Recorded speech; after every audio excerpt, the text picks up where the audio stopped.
సామెతల గ్రంథము 3వ అధ్యాయము ఒక మొదటి నుంచి 3 వచనాలు చదువుకుందాం. జాగ్రత్త. హల్లెలూయా. దేవుడికి స్తోత్రం. నా కుమారుడా, నా ఉపదేశమును మరవకము, నా ఆజ్ఞలను హృదయపూర్వకంగా గాయకొనుము.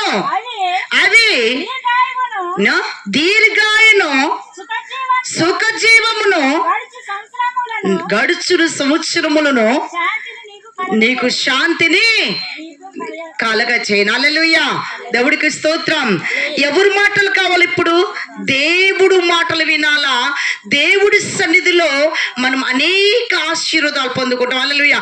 దేవుడి మాట కనుక దేవుడి సన్నిధిలో ఉండక మనకి మన కుమారులు పాడగలిగిన కారణం ఏంటి తెలుసా? దేవుడు భయము లేదు. హల్లెలూయా. దేవుడు భయం ఉంటే, దేవుడు ఉపదేశం ఉంటే, దేవుడి యొక్క సన్నిధి ఉంటే దీర్ఘాయుషత దేవుడు సుఖ జీవితము నీకిస్తాడు. హల్లెలూయా. మన బిడ్డలకు కానీ మనకు కానీ సుఖ జీవితము, నిత్య ఆశీర్వాదాలు మనకు వస్తాయి. హల్లెలూయా.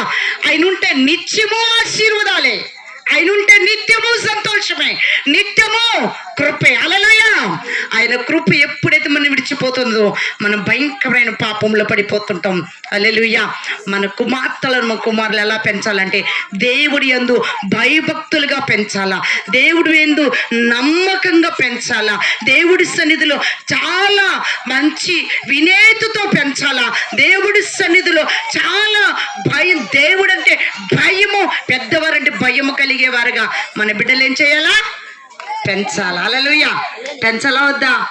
హల్లెలూయా. వాక్యం వింటాంలే, ఎప్పుడు వినేది అనుకుంటున్నారా? కానీ జాగ్రత్త. ఈరోజు మన బిడ్డలు పాడుకాట కారణం ఏంటి తెలుసా? అపవాది మన బిడ్డలను శోధించి చాలా ఆయన మాట వినక, ఆయనకు లోపడక పాపం అనే జీవితంలో అడుగు వేస్తున్నారు. హల్లెలూయా. దేవుడికి స్తోత్రం. ఈరోజు మన జీవితంలో ఎవరిని అట్టు పెట్టుకోవాలా? దేవుడు. దేవుడు కాలవద్దా? చాలా మందికి దేవుడు అవసరం లేదు. ఏముందా అప్పటికి? కండ బలం, డబ్బు బలం, ఆస్తి బలం ఉన్నది అనుకుంటాం. ఈ ఆస్తులు అక్కడికి రావు, నీ ధనము అక్కడికి రాదా? హల్లెలూయా. వచ్చిదా? రాదండి. మనం అనుకుంటాం నా బిడ్డలను చక్కగా ఆస్తి ఉంది, నేను ఎలా అయినా పెంచగలుగుతాం. ఎలా పెంచలేవు. హల్లెలూయా. నీ దగ్గర డబ్బు ఉంది, నేను ఏమైనా చేపించగలవు. ఏమీ చేపించలేవు. దేవుడు జ్ఞానం ఉంటే అది విజయవంతంగా జరిగింది. హల్లెలూయా.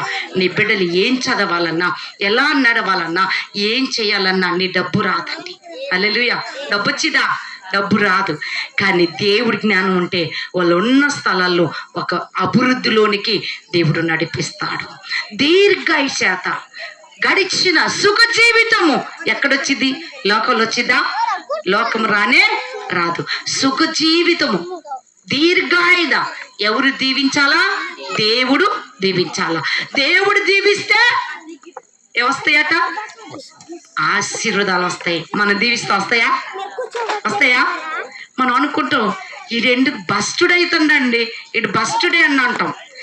బస్టుడే ఒకరోజు దేవుడి సన్నిధిలో భయభం కలిగిన వాడు బస్టుడ్ అన్న అనుకుని చూడు, పడికొచ్చే పాత్రగా వాడుకుంటాడు. హల్లెలూయా. దేవుడికి స్తోత్రం. మీరు వింటున్నారా? వింటున్నారా? వింటున్నారని చేతులు ఎత్తండి. హల్లెలూయా. దేవుడికి స్తోత్రం.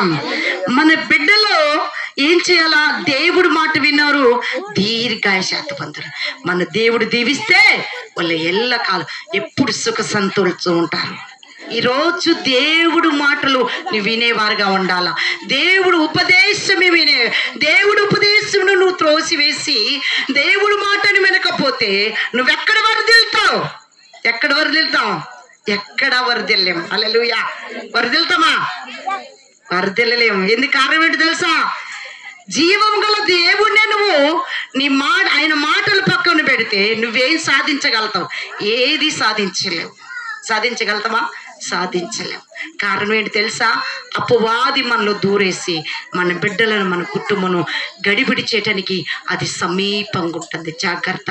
కానీ దానికి అపవాది గడికి చోటు ఇవ్వకూడదు. కానీ దాన్ని ఎప్పుడు ప్రార్థన పూర్వకంగా దాన్ని గద్దిస్తూనే దాని ద్వారా పోరాటమే చెయ్యాలి. హల్లెలూయా.